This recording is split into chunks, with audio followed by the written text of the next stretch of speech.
Nicolas de Bordeaux, ma météo grand soleil. Qu'est-ce que je fais en ce moment? Il y a un peu moins de 2 ans, je suis devenu papa. Donc voilà, j'essaye d'honorer du mieux que je peux mon rôle de papa. Et ce que je fais aussi, maintenant de plus en plus, je fais plein de choses. J'essaye de remettre un peu de conscience et d'amour par où je passe. Donc ça peut passer par plein de choses différentes, Ça peut passer par des collectifs, ça peut passer par de l'individuel. Voilà, mon truc c'est ça. Voilà, et ce qui m'emmène ici, je suis hyper honoré parce que du coup, c'est Ariane qui m'a envoyé un petit message en disant « Ah, qu'est-ce que tu fais ce jour-là ?» Et vu l'idée, j'ai dit moi je viens, je te suis, j'ai hyper confiance en toi, malgré qu'on se connaisse peu. Voilà. J'ai dit. Merci. Donc, je suis ce qu'on appelle le coach de vie, s'il faut mettre une étiquette. J'accompagne des gens et je les aide à avoir confiance en eux et à créer la vie de leurs rêves. Et je suis un peu spécialisée en reconversion professionnelle, donc j'ai créé un cycle d'accompagnement à la reconversion pro avec Emmanuel Roy de Make It Marseille, qui est un espace de coworking, et donc on a accompagné plus de 100 personnes depuis 5 ans dans leur reconversion, l'idée étant bien sûr de se reconnecter à soi, de faire toute une partie d'introspection pour aller sentir ce qui vibre et ensuite extraire une idée de ça et le transformer en véritable projet.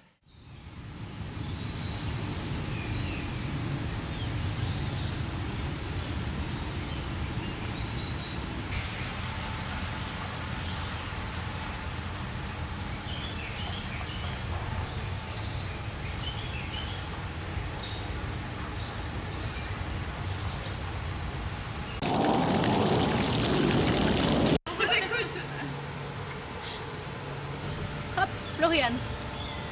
Ah oui. Le prénom avant de lancer. Ah oui, d'accord, avant de lancer. Mathias.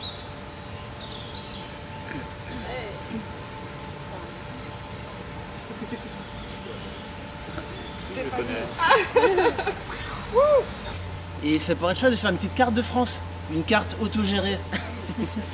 Donc l'idée c'est que par exemple on peut dire que Massillan, c'est là où je suis.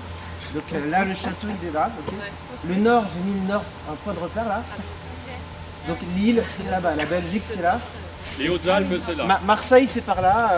Les Hautes-Alpes Bordeaux c'est par là. Et Nantes. Vous n'êtes pas tous le lieu où vous habitez en ce moment. En ce moment Non, moi je suis à Marseille.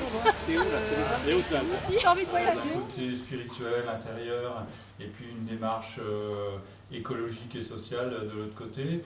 Et en 99 ou 2000, grâce au magazine québécois Le Guide Ressources, j'ai découvert cette enquête sur les créatifs culturels qui avait été menée aux États-Unis par 2 sociologues, donc Paul Ray et Sherry Holt Anderson, qui faisait apparaître, une enquête sociologique fait apparaître une partie de la population qui portait 5 critères communs, et je me suis reconnu dans ces 5 critères, et j'ai eu un tressaillement en me disant waouh, ça y est, je peux regrouper ces différentes facettes de ma vie qui jusque-là étaient un petit peu disjointes. Moi j'ai découvert le terme créatif culturel, c'était en 2012 en fait.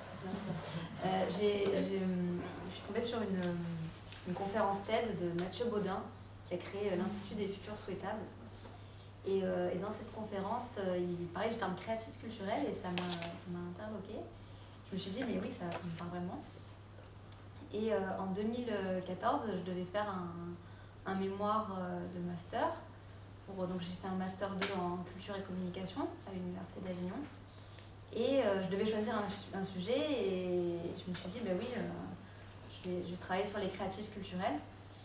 Et j'ai eu l'inspiration, je me suis dit, tiens, j'ai eu envie de publier en fait mon mémoire de master.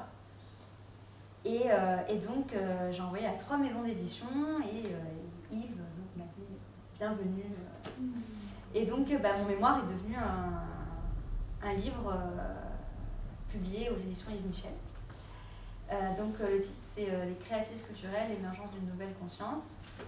Et Et donc dans mon livre, en fait, voilà, je fais un petit peu déjà, j'explique ce que sont les créatifs culturels. Donc, en 2 mots, clairement, moi, c'est la vision que j'ai, pour moi, c'est vraiment la masse critique qui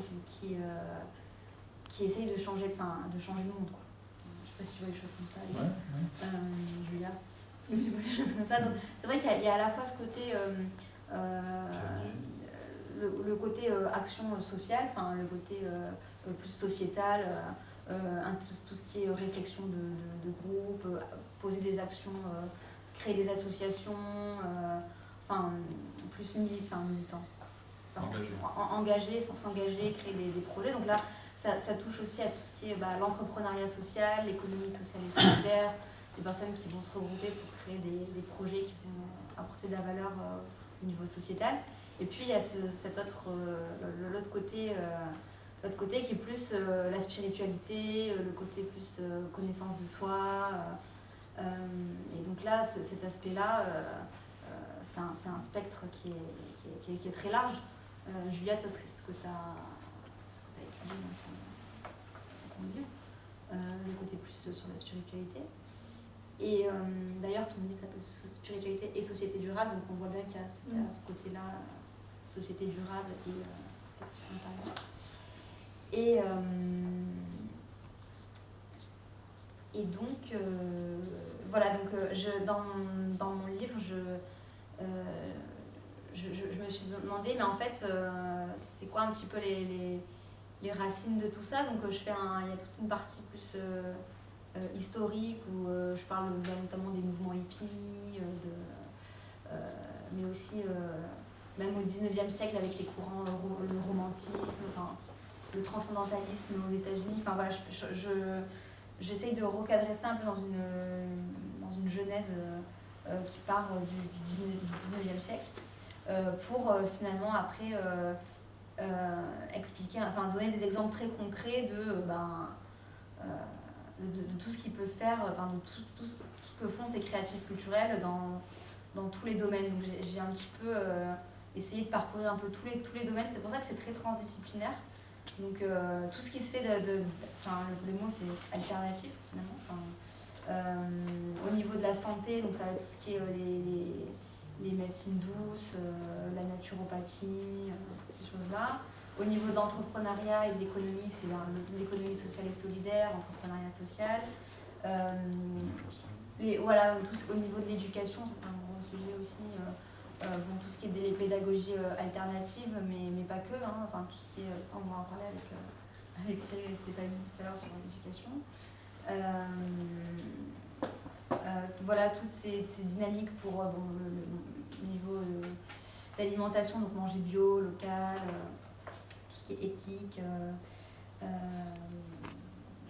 puis tout ce qui touche aussi à ce le questionnement sur soi, sur qu'est-ce que je veux faire de ma vie. Et donc, je fais une sorte de portrait de tout ce qui se fait en France et dans le monde. Et donc, il y a en 2019, Yves m'envoie le livre de Julia par la poste, et là je découvre avec plaisir que Julia a un peu la même histoire que moi. Donc je te laisse. Moi, j'ai fait toutes mes études à Montréal, au Canada. Puis, je suis arrivée à l'Université de Montréal dans un master en sciences de religion. Puis, donc là, je m'intéresse. Voilà, donc c'est ça. Donc, j'ai identifié dans le mémoire plusieurs types de spiritualité. Un premier type, c'était plus New Age, qui a été plus expérimenté dans les années 80-90. Avec on dialogue avec les anges, avec l'au-delà, peut-être un type un peu plus ésotérique. Un deuxième profil qui était plus axé sur le développement personnel, sur la relation à soi, aux autres, la gestion des émotions, des références aux neurosciences, quelque chose de très psychologique. Et le troisième portrait spirituel, c'était sur la sacralisation de la nature, la reconnaissance des éléments naturels, les rituels de pleine lune, de les écoféministes autour du féminin sacré qui se réunissent entre elles, qui reconnectent à la terre, etc. Et donc ça, c'était un peu une ébauche, puis j'ai pas vu beaucoup d'écrits en socio-anthropologie dans les études, un peu plus aux États-Unis, pas vraiment en France. Il y a une chercheuse en Suisse qui démarque un petit peu, mais c'est tout. Et donc là, dans ma thèse, je travaille sur la spiritualité de type écologique. Et je vais essayer un peu de défricher ce que ça veut dire. Et je crois que c'est vraiment quelque chose en émergence qui est là à peu près depuis les années 60-70, mais qui éclot vraiment aujourd'hui, qui se dissémine un petit peu dans la culture, sur les réseaux sociaux.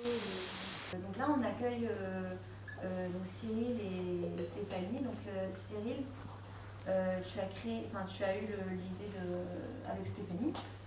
C'était vous deux au départ, de l'école Inspire. Est-ce que vous pouvez nous en parler un petit peu? Non, moi je peux juste parler de notre rencontre, et après Cyril a continué ce projet tout seul et moi je me suis un peu extrait de ça. Mais moi, prof pendant 14 ans, qui est démissionné il y a 7 ans environ, j'ai cru que plus jamais je remettrais les pieds dans une école. Et en réalité, au bout d'un moment, j'ai bien pris conscience que mon truc, c'était quand même de transmettre. J'ai imaginé, parce que c'est plus simple d'imaginer un avenir positif quand on s'extrait d'un système qui est un peu... c'est tellement compliqué de bouger un système aussi énorme que l'éducation nationale que quand tu es à l'intérieur et que tu y es depuis longtemps et que tu baignes dedans, tu ne sais pas comment tu vas sortir de ce marasme. Tu sais pas. Et puis toi-même, tu es enfermé là-dedans, donc tu es toi-même conditionné et tu t'es éloigné de ce que tu étais, etc. Donc, mais petit à petit, en sortant et puis en entrant dans mon développement personnel et en apprenant à me connaître et à découvrir la vie, petit à petit, en fait, je me suis dit, tiens, j'ai eu une idée d'école pour demain. En fait, tout ce que... Alors, j'ai l'impression qu'aujourd'hui, je ne vais rien dire d'innovant. J'ai l'impression qu'on partage un peu tous les mêmes idées. Mais en tout cas, ce que j'ai découvert de moi en tant qu'adulte et de la vie, je me suis dit, mais en fait, c'est ça qu'il faut transmettre aux enfants. C'est tout. C'est pas plus compliqué que ça. Donc, tu leur apprends à se connaître, tu leur apprends à passer du temps dans la nature. Donc, j'ai imaginé, en fait, construire une fondation quand j'aurai 50 ou 60 ans autour de l'éducation. Et puis, j'en ai parlé à quelqu'un et un soir au resto, il m'a dit, le lendemain, il m'envoie un message, il me dit, écoute, si tu es prête, je peux t'aider pour ta fondation. J'étais là-bas. Non, c'était dans 20 ans en fait. Mais du coup, j'avais rencontré... Non, c'était pas lui. Mais j'avais rencontré Cyril Delattre à une soirée autour d'un documentaire Enquête de sens qu'il animait. On s'était rencontrés, on avait décidé de partir sur un petit projet éducatif qui s'appelait les petits philosophes dans la nature. On voulait déjà intégrer la philosophie, puis la nature, etc. Et dans l'école. Et puis, du coup, j'en parlais à Cyril. Et là, on s'est réunis tous les trois et on est partis sur cette idée de créer maintenant cette association autour de l'éducation, qui est devenue donc l'école Inspire, et qui, donc je le résume en quelques mots, après je laisse Cyril prendre la parole, était censé être un projet, la construction d'un campus à Marseille dédié à l'éducation, donc un espace de 5000 m², avec 3 pôles, un pôle recherche et veille sur tout ce qui se fait de plus extraordinaire autour de l'éducation à travers le monde, à intégrer à des choses qui se font de manière déjà très chouette aujourd'hui. Un deuxième pôle qui aurait été une école, qui aurait rassemblé justement et qui aurait été une mise en pratique de tout ce qui se fait à travers le monde plus génial. Et puis un pôle transmission, mais auprès de la communauté d'adultes aussi, et un pôle média. Voilà. Et puis, je répondrai tout à l'heure à ta question, Leïla, je crois. Par rapport à ce besoin d'être ancré et de répondre déjà à nos besoins les plus basiques, primaires.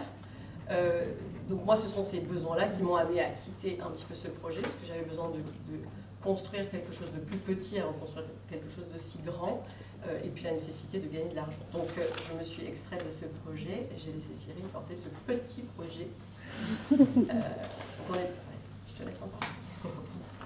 En fait, c'est marrant, j'y pensais quand je vous écoutais parler de la télé. Moi, c'est 3 films à la télé qui m'ont fait avancer sur ce sujet. C'était un premier film sur une expérience de philosophie en maternelle, il y a peut-être 20 ans, je ne sais même plus le titre, où j'avais vu ça, je me dis, c'est absolument extraordinaire, parce que je suis aussi père de 4 enfants, dont l'aîné a 35-36 ans, donc ça fait quand même déjà un moment, qui ont tous des profils atypiques, comme on dit.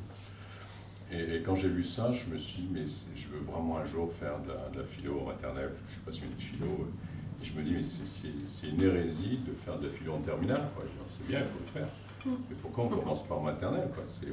On cherche à avoir des enfants et des adultes qui ont un esprit critique, qui pensent par eux-mêmes, etc. Quoi qu'ils pensent, hein. Mais il faut absolument commencer par là. Donc ça a commencé comme ça. Et puis effectivement, le deuxième film, c'est En quête de sens. Et là, on a fait une soirée un jour d'animation à Marseille pour le débat. Effectivement, c'est là où on a commencé. Tu parlais de ta fondation. Et puis comme je suis plutôt systémicien et que je regarde les choses par le système, je me dis comment un ensemble peut fonctionner. Ça vient de l'école, de la théorie des ensembles, etc. C'est mathématique, hein, en même temps, je vais y revenir tout à l'heure. Je me suis dit, on va faire ce campus que tu évoques, avec un aspect recherche, un aspect application, et un aspect transmission avec une agence de presse de contenu, puisqu'on s'appelle l'école Inspire, c'est pour inspirer partout, hein, et d'être inspiré, parce qu'il faut... Enfin, on est très conscient que l'école à laquelle on aspire, elle existe à 90% déjà dans le monde. On n'a pas tout à inventer, hein, surtout pas. C'est là, quoi. C'est ça qui est terrible en même temps, c'est ça qui est très décevant et épuisant. Et je vous dirai pourquoi après, on est quand même déçu de pas mal de choses. C'est pas si simple que ça. Et puis un institut de formation, parce que moi je vois vachement de jeunes qui aimeraient bien être profs, quoi. Et je ne rentre pas dans le débat des salaires, mais qui est un débat important, hein, mais il n'y a pas que ça. Mais qui se disent, oui, mais pour faire quoi? Donc il n'y a pas d'institution qui crée des profs avec une autre approche. C'est normal, il n'y a pas de marché. Donc je ne vois pas pourquoi, et c'est là où on a fait une erreur aussi. On s'est dit, on va former des gamins à faire de l'éducation autrement, mais oui, mais en face, il n'y a pas d'école, donc ça sert à quoi? Donc il faut peut-être voir les choses un peu différentes, parce qu'on voulait aussi former les profs actuels pour les emmener vers d'autres approches. Là, il commence à y avoir des choses intéressantes. Parce que l'autonomie des profs, mais comme ça doit être dans le continuum et le systématique, c'est compliqué d'avoir, enfin moi avec mes enfants, il y avait un prof qui faisait un truc génial là, dans cette discipline-là, dans telle ou telle classe, et puis l'année d'après, c'était pas du tout poursuivi, donc c'est quand même assez curieux. Donc là, après on rentre dans le débat de l'autonomie des chefs d'établissement, enfin tout ce qui est en train de se mettre en place, enfin en tout cas de se tester. Donc c'est intéressant. Puis le troisième institut de formation qu'on voulait faire, c'était celui sur les parents. C'est-à-dire que nous, parents, on a un rôle essentiel à jouer. Donc je pense qu'on est tous ici des parents conscients sans doute de tout ça, mais ce n'est pas le cas dans plein d'endroits, et pour des raisons socio-économiques, etc. Et puis parfois de consommation, parce que on met nos enfants dans les écoles, et vous vous débrouillez. Et puis parfois l'école repousse aussi les parents. Hein, donc tout ça, c'est quand on parle de complexité, on est vraiment sur un sujet comme ça.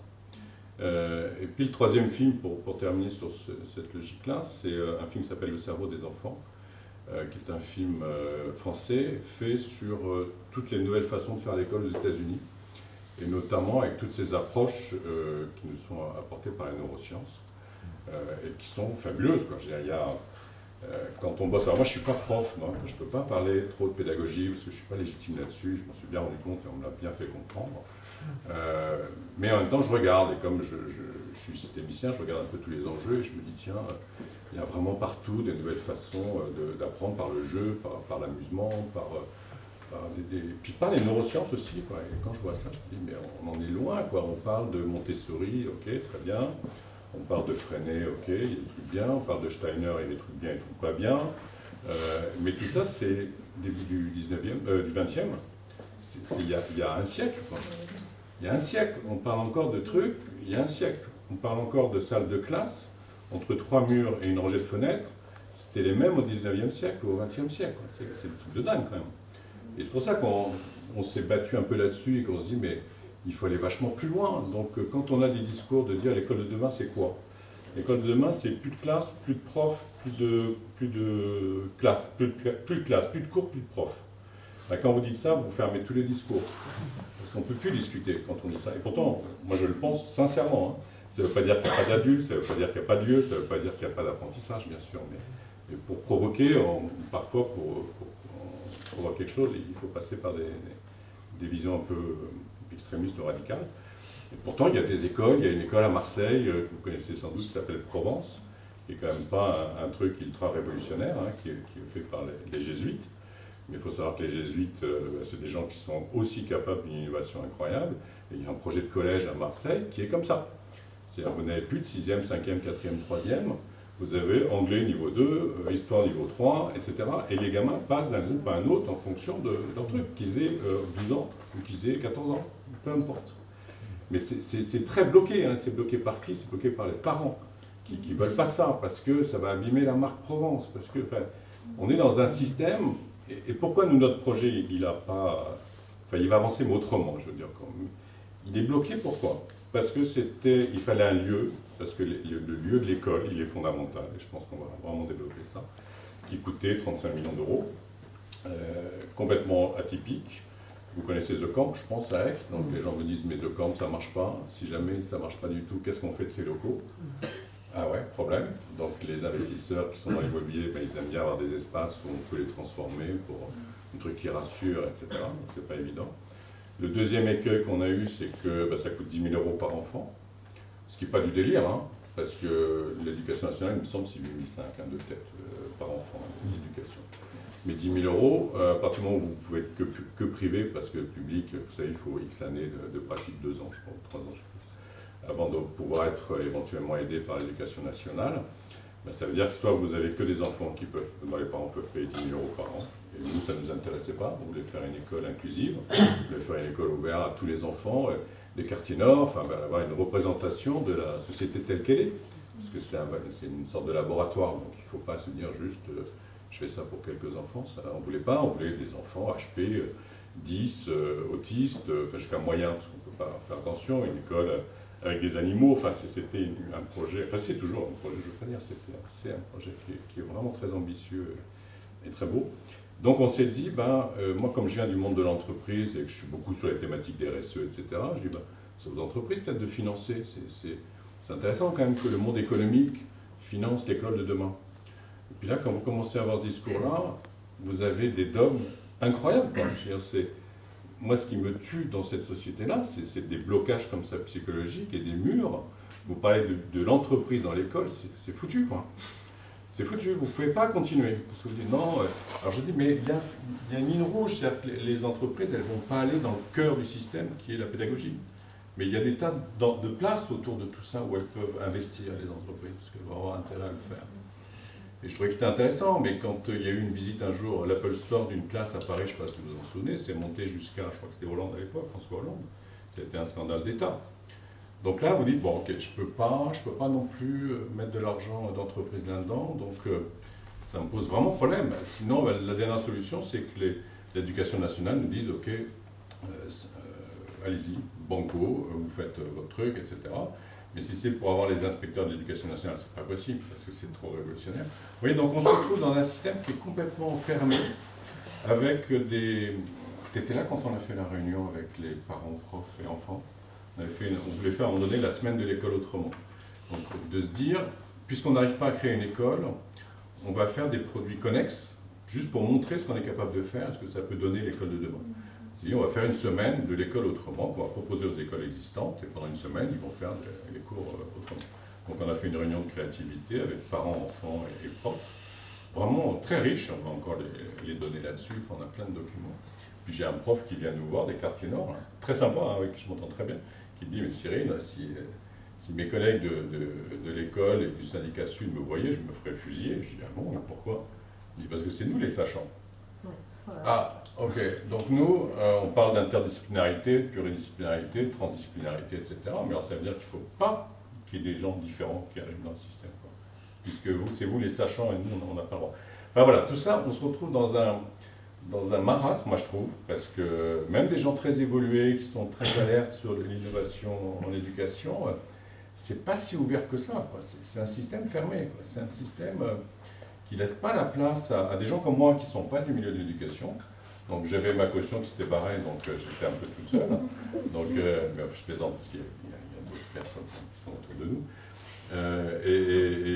Et on s'est dit, c'est compliqué. Nous, le monde de l'entreprise, on voit à peu près ce qu'il faut faire. C'est-à-dire quand je travaille sur les écosystèmes, je travaille sur les grands enjeux et que je regarde le monde tel qu'il évolue, sans aucun jugement, On sait que l'intelligence artificielle, la robotique, la machine, tout ça, ça va prendre une place qu'on n'aime pas, c'est considérable, ça va être un monde qui va être là.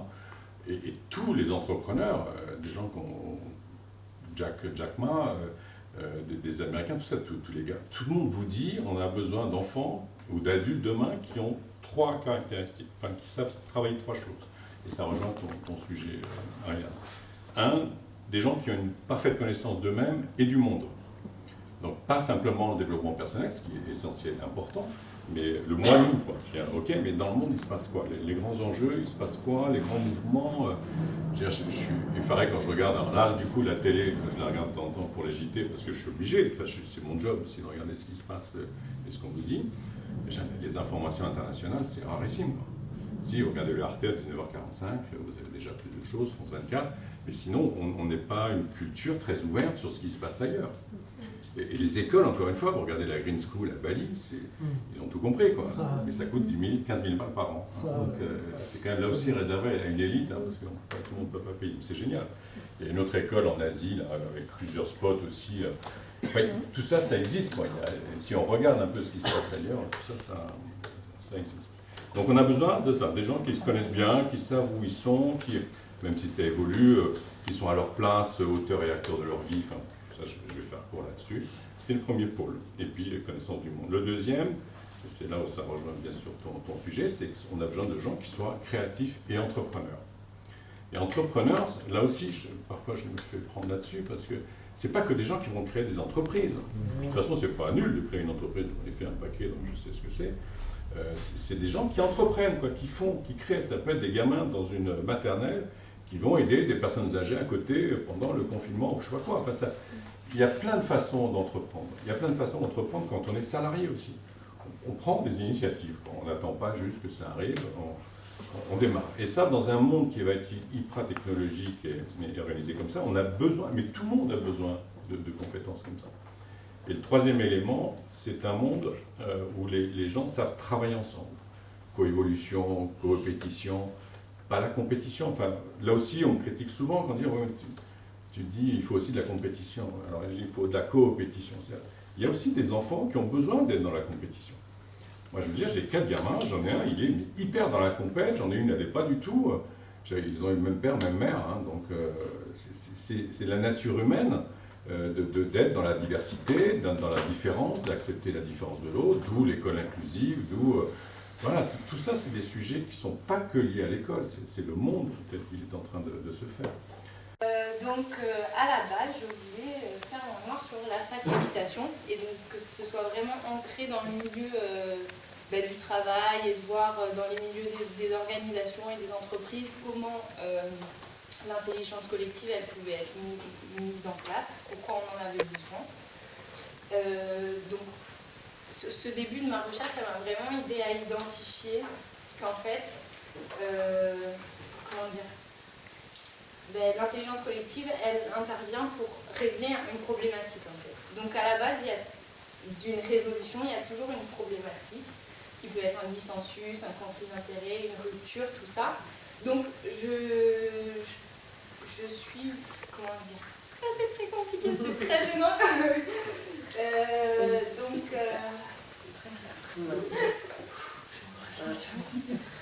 Donc voilà, donc je me suis éloignée ensuite de cette idée de la facilitation parce que je voulais toucher un projet plus sociétal que juste à l'échelle des organisations, des entreprises, et je voulais étudier en fait l'intelligence collective dans plein de contextes différents, pour voir les possibilités d'émergence dans différents cadres en fait.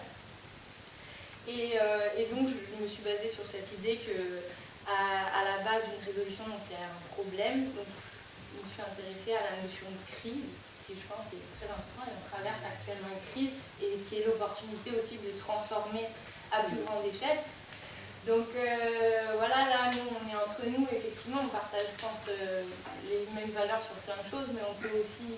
de nos discussions peuvent émerger des dissensus et c'est ça aussi qui est intéressant et c'est pas grave de ne pas être d'accord, justement le but c'est de trouver un peu une résolution commune. Aussi, bon, je vous fais un petit peu un panorama pour après plutôt aller vers le leadership, mais c'est aussi pour voir que j'ai étudié dans vraiment différents cadre, quoi. Et je me suis beaucoup intéressée aussi à l'espace public. Donc, et comment en fait émerge l'espace public et comment l'intelligence collective émerge un peu de la même manière. Je vais vous expliquer un petit peu parce que c'est pas forcément évident. L'espace public, en fait, c'est l'espace politique. C'est l'espace de résolution du dissensus, justement. Et en fait, il émerge à partir de dissensus. Et puis, je n'étais pas destiné d'ailleurs à faire ce que je suis devenu, mais c'était le hasard en compte de la vie. Et j'ai fait une formation agricole, de base, un bac agricole. Et puis après, très rapidement, j'ai ouvert un premier magasin de produits diététiques à l'époque, en 1981. Ça fait 40 ans. C'est le début d'aventure entrepreneuriale. J'avais 24 ans, donc un magasin, puis 2, puis 3, puis 4. Et puis après, j'ai créé l'entreprise, justement, Euronat, qui est devenue Equibio aujourd'hui, en 1988. Et quand je crée l'entreprise, bien sûr dans les produits bio, je vais répéter peut-être quelques fois, mais je suis convaincu que l'agriculture, la transformation, la distribution des produits bio, et puis avant que je l'oublie, c'est s'occuper du deuxième cerveau est très important aussi, ça. Mais il faut que ça communique bien avec le reste aussi là-dessus.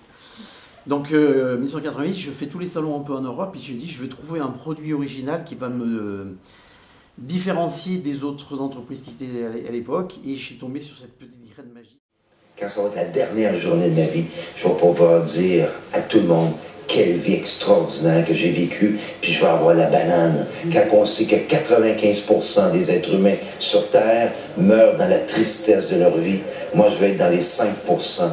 À la fin de ma vie, que je vais dire quelle vie extraordinaire que j'ai faite. Pourquoi? Parce que je l'ai inventée. C'était ma voix. C'était pas la voix des autres. C'était pas la voix de ce que mes parents m'ont dit. C'était pas la voix de ce que mes professeurs m'ont enseigné. C'est pas la voix que le gouvernement m'a dit. C'est pas ce que la voix que la société veut de moi. C'est ce que moi j'ai décidé de ma vie. J'imagine vraiment, sincèrement, qu'on arrive à l'âge d'or. Sincèrement. Voilà, et j'ai un espèce de moteur de fusée, on a vu une fusée, j'ai un moteur de fusée dans le dos pour faire ça. Ça fait 15 ans, ça me pousse, et quand je rencontre des gens à qui ça arrive aussi, j'adore, et j'espère qu'on sera de plus en plus, et qu'on arrivera à se faciliter la vie les uns les autres de plus en plus, parce que c'est pas les banques qui vont nous faciliter la vie. On a vu que c'est ça le problème. Je me suis dégoûté, un gros de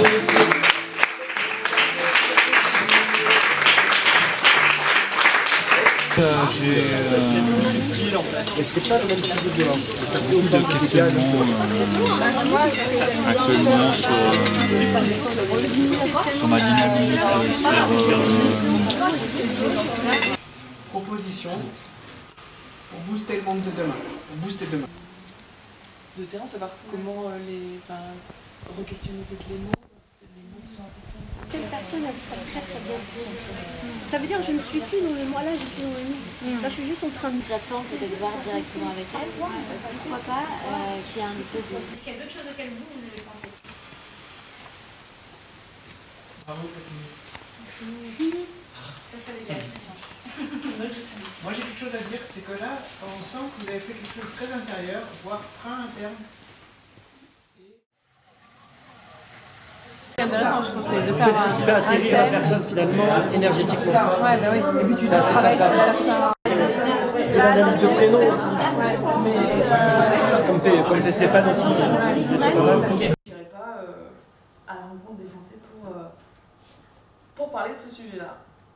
Et à ce moment-là, alors j'ai contacté le mouvement français pour un revenu de base. Je leur ai dit, voilà, j'ai un projet, alors à l'époque c'était Tour de France. Il ajoute à ça que la notion de patrimoine commun ne s'applique pas seulement aux ressources naturelles, mais aussi à tout ce dont nous avons collectivement hérité. Les savoir-faire, les technologies, les innovations, et dont aujourd'hui seule une partie infime d'humains en récolte les fruits. Ce ne serait pas légitime qu'une part de cet héritage commun soit redistribuée à tous sous forme de salaire ou de dividendes, se demandait l'affreux Jojo.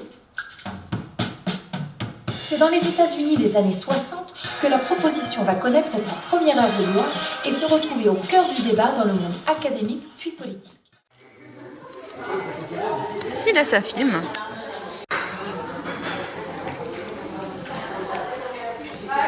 C'est quoi, c'est une photo ou une vidéo? Une vidéo. sommeil, la qualité de mon sommeil.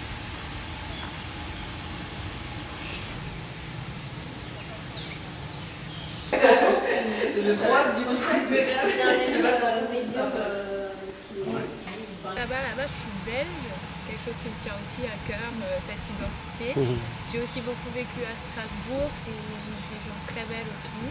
J'ai eu la chance de beaucoup voyager, d'étudier en Roumanie pendant 6 mois. Et là, depuis 3 ans, donc, je suis à Avignon, j'ai étudié à la fac d'Avignon, à la même carrière. Dans l'éducation populaire, donc j'ai un peu l'impression d'être de retour chez moi. Ça fait 2 ans que je suis en voyage et j'avais envie un petit peu de retrouver un ancrage, on va dire. Et cet ancrage, pour moi, il passe par l'expression. Beaucoup plus facilement que par la parole. Moi, je m'exprime beaucoup mieux par le corps en dansant et en chantant. Et du coup, c'est vraiment ça que j'ai envie de pouvoir donner au monde. D'introduire ce que j'ai appris de ces peuples dans ma vie, en France. C'est pas un chemin très facile, mais concrètement, aujourd'hui, je donne ma plume aux acteurs du changement, à ceux qui prennent soin de la terre et de l'humain, donc je travaille pour une praticienne en Ayurveda, sans de recherche en permaculture, et je trouve ça génial. Et en parallèle, je suis très sensible à la place de la femme. Ce que je viens chercher, moi je me suis laissé inviter, donc je remercie Ariane, je me laisse guider par la vie. C'est important aujourd'hui de ne pas être seul, ça c'est clair, un homme seul ne peut rien. Donc comment on peut se laisser guider, et faire des passerelles et voir ce que les uns et les autres, et comment on peut converger à ce qu'il y a de meilleur en chacun. Puis ce qui m'amène ici, c'est Aglaé qui m'a recommandé, qui essaie de réinventer son village de Pradel en Haute-Loire et qui connaît Ariane. Et puis, donc c'est Ariane qui m'a appelé, elle fait un rassemblement d'acteurs du changement. Je me suis dit, allez, dans un château. J'aime bien les châteaux.